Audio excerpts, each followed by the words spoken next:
So much depends on reputation. Reputation is the cornerstone of power. Through reputation alone, you can intimidate and win. Once it slips, however, you are vulnerable and will be attacked on all sides. Never let others define it for you. So when I wrote the 48 Laws of Power, I have somebody through my whole life loves playing games. I don't mean that in the abstract sense. I mean literally, like chess, backgammon, sports, poker, whatever. And I like the cleanness of a game. It's like you do this and you can win, etc. But there's also a psychological element in it. So particularly when you're playing poker and you're bluffing and I was always fascinated by this. It's a game of chance. You don't really know what cards you're going to get. But that fellow over there, he's been bluffing. He bluffed before. I'm sure he did.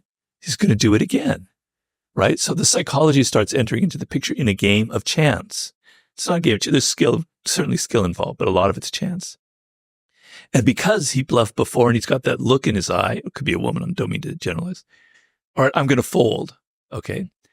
So you don't realize that so much of the game of power has nothing to do with data and you being a better person at something. A lot of it is pure psychology and intimidating people and winning before you even enter into a battle. So if you have a reputation, you carry it with you. And the reputation doesn't have to be real. Personally, I don't know how valid this is. I have this reputation now of being this Machiavellian characters, and so if Robert's 5 minutes late for a meeting, it means he's playing a game, even though it's probably just the traffic. But my reputation now kind of put people a little bit on their heels, where it's not necessarily true about me, but it kind of goes ahead of me and it influences. Precedes you. Yeah. And so it's an extra form of power. So the idea the overall arching idea to pull us out of the specific is power is pure psychology. Pure psychology.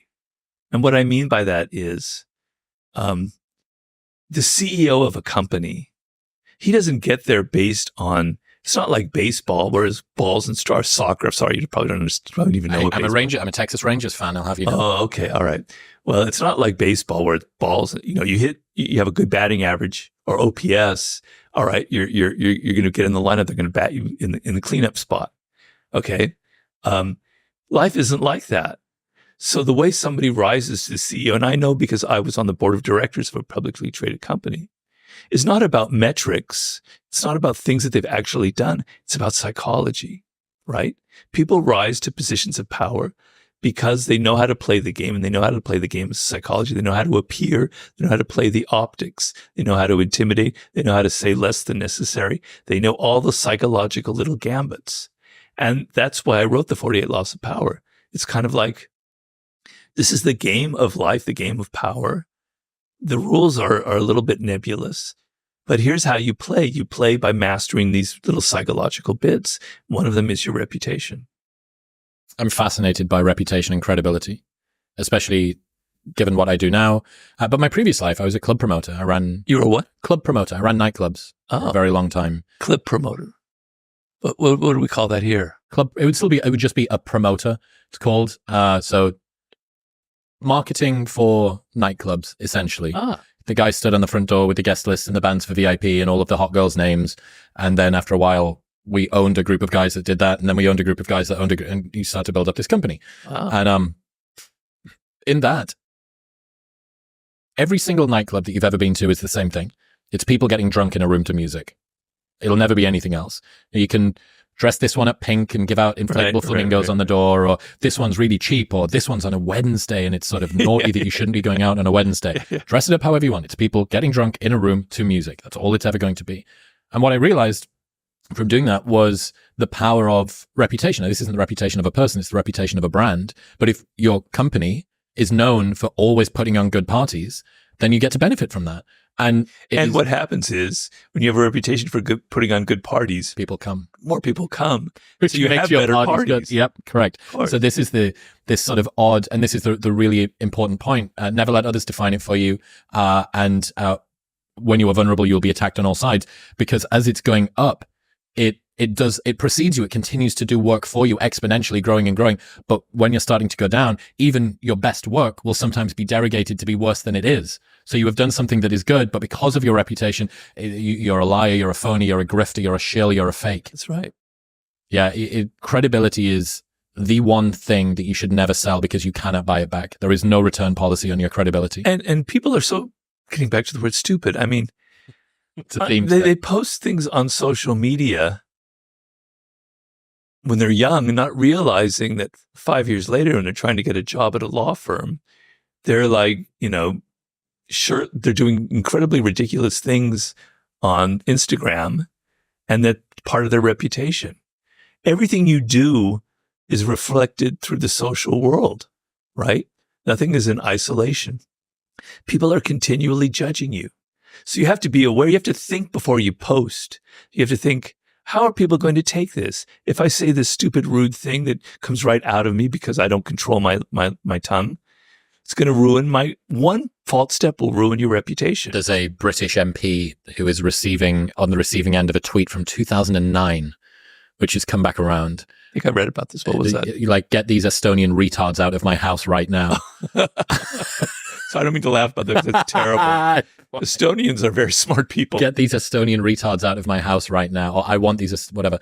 And she's had to do this groveling apology. Oh, God. But I mean, when did Twitter start? Probably 2008 or so. This is, it's early. Yeah. This is the equivalent of the Big Bang. This is whatever it is, microwave cosmic background of tweets. And I just love that. I really think that the reputation point can't be overstated. And, I've got to see in this industry as well, both whether it's authors, podcasters, YouTube, there are some people who have traded reputation and credibility for money or for short-term trades that didn't make sense and they've not ended up coming off in one form or another. They've tried to cash it in. Like, give me an example. You mean like going to Spotify and... No, not that. To not name names. No, not that. Interestingly, with Joe's move to Spotify, that was something that he got an awful lot of credibility for. And that's one of the interesting things. Had it have been with a different platform that didn't carry as much weight, gravitas, they have their own reputation. It becomes multiplicative as opposed to sort of subtractive. Yeah, I know, of course. Like getting a Nike sponsorship is cool. Hooray for you. That's not you selling out. But getting a sponsorship with some brand that everybody thinks is really lame, that is selling out. You're obviously only doing it for the cash. Yeah. But there's a ton of guys that have held political positions or have swayed with the wind, just blown with the way, whatever it goes this way, whenever it goes that way.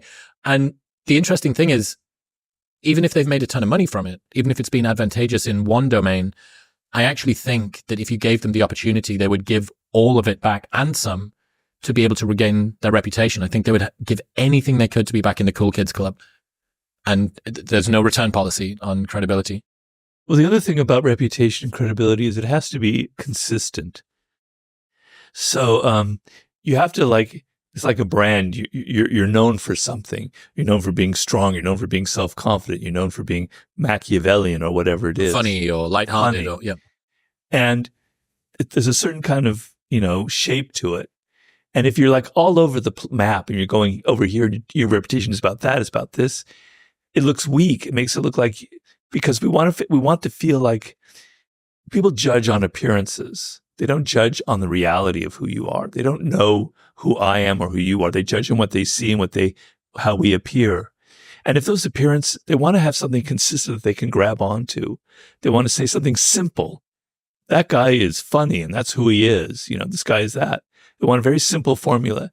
And if you can't be consistent, if you're all over the place, if you're changing your ideas, you're conservative, then you're liberal, blah, blah, and you're trying to tack with each wind to get power, yeah, you'll get some power that way, but it'll make you look weaselly. Mm-hmm. It'll make you look distrustful, and people won't like that. And your reputation will be one of somebody who has no soul, who has no core. So reputation also has to have a consistency, a core to it, a soul that binds it all together. Especially if it seems like it's being done for a contrived reason. I think people are fine with people changing their mind as long as show me you're working. Explain to me how you got from that position to this one. Don't do it beyond the sort of tolerance level that we all have. Right. This is a little bit too much. Right. I've updated. I used to be pro this. Now I'm anti that. I really do think an awful lot about the value of reputation. And in another way, it's very, never let anybody else define it for you. Allowing that sort of vacuum to seep in loses you your power over your reputation, and it allows other people to derogate it. On the other hand, if you're a very Machiavellian person, poke holes in your enemy's reputation and you will destroy them. Bring up things that are inconsistent with the reputation and you will have ruined, be like popping a balloon. It'll just go whoop, like that, And I talk about how in that chapter, how P.T. Barnum played that game to ruin other people's reputation and make people wonder, is he really like that? I guess not, because I just saw this fact that contradicts it. So I'm giving you some very evil Machiavellian advice out there if you have enemies. In other news, this episode is brought to you by Element. For the last 3 years now, I have started my morning every single day with Element. It is a tasty electrolyte drink mix with everything that you need and nothing that you don't. Each grab and go stick pack contains a science-backed electrolyte ratio of sodium, potassium, and magnesium with no sugar, no coloring, no artificial ingredients, or any other junk. Sodium plays a critical role in reducing muscle cramps and fatigue while optimizing brain health, regulating appetite, and curbing cravings. I keep harping on about it because I can feel the difference. You should give it a try and see how you feel as well. Best of all, there is a no questions asked refund policy with an unlimited duration, so you can buy it for as long as you want. Try it all, and if you do not like it for any reason, they'll give you your money back, and you don't even need to return the box. That's how confident they are that you'll love it. Right now, you can get a free sample pack of all 8 flavors with your first box by going to the link in the description below or heading to drinklmnt.com/modernwisdom. That's drinklmnt.com/modernwisdom. Thank you very much for tuning in. If you enjoyed that clip, you will love the full-length conversation with Robert right here.